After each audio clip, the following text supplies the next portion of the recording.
Charlie and the Chocolate Factory. This video is a commentary based on the book authored by Roald Dahl. Chapter 7. Charlie's Birthday. Happy Birthday! Shouted Charlie's 4 grandparents as he smiled nervously and sat on the bed with his only present, the Wonka chocolate bar. His parents stood nearby, watching him closely, their eyes fixed on the candy bar in Charlie's hands. The room went silent, everyone waiting for him to start unwrapping it. Charlie's parents, their eyes tinged with worry, gently reminded him not to be too disheartened if he didn't find what he hoped for under the wrapper.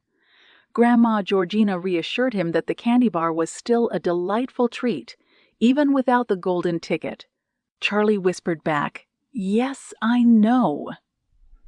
They were all trying to prepare him for the possible letdown. But even though the chances were slim, there was still hope. The grandparents all leaned forward, their thin necks stretching out, their anticipation palpable in the air.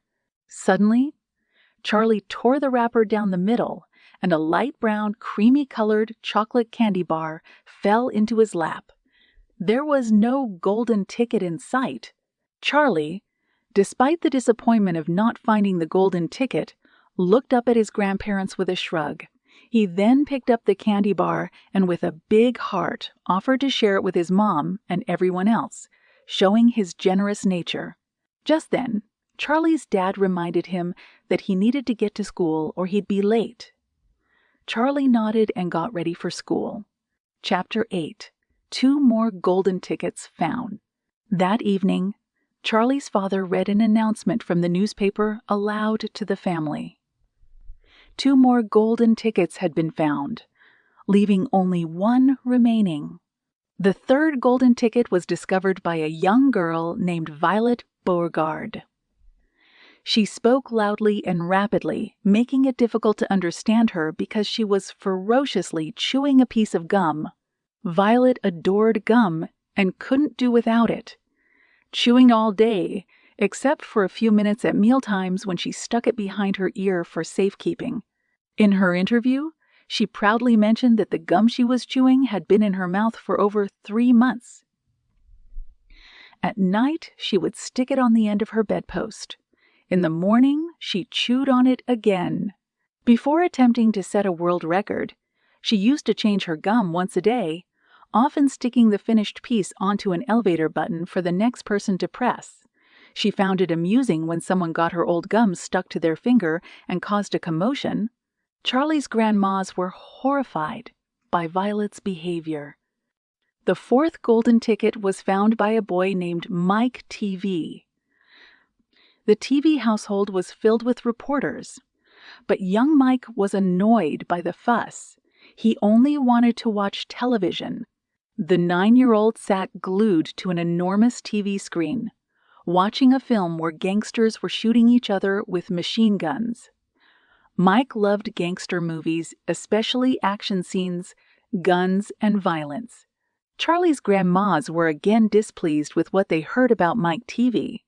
Their disapproval was evident in their furrowed brows and pursed lips. They were concerned for the moral upbringing of children like Mike and Violet. The grandmas wondered aloud if all children behaved like these brats they read about in the newspapers nowadays. Their concern was not just for Charlie but for all children and the changing values of society. Grandpa George then interjected, noting that only 1 golden ticket remained. Chapter 9. Grandpa Joe Takes a Gamble. The next day, when Charlie came home from school and saw his grandparents, only Grandpa Joe was awake. With a mischievous grin, Grandpa Joe motioned for Charlie to come closer and whispered that he had a secret stash of money. A silver 10-cent piece. The other grandparents had no idea about it. Grandpa Joe wanted Charlie to use the cash to get another shot at finding the last golden ticket. Charlie hesitated and asked if Grandpa Joe was sure. Grandpa Joe insisted, telling Charlie to take the money, run to the nearest store, and buy the first Wonka candy bar he saw. He wanted Charlie to bring it back so they could open it together. In 5 minutes, Charlie was back, holding a Wonka chocolate bar labeled Wonka's Nutty Crunch Surprise. They both sat down, ready to open the candy bar. Grandpa Joe's hands were shaking as he fumbled with it. They exchanged nervous giggles, trying to decide which corner to start unwrapping. Finally, Grandpa Joe tore off the wrapper. They both stared at what was inside. It was just a regular candy bar, no golden ticket. They both saw the funny side of the whole thing and burst into laughter. Waking up Grandma Josephine, Grandpa Joe quickly reassured her that it was nothing and told her to go back to sleep. As we wrap up today's storytelling, we've seen Charlie's birthday hopes rise and fall, learned about the lucky and sometimes quirky kids who found the golden tickets, and shared a heartfelt moment with Grandpa Joe as they took one more chance at winning. But the journey is far from over.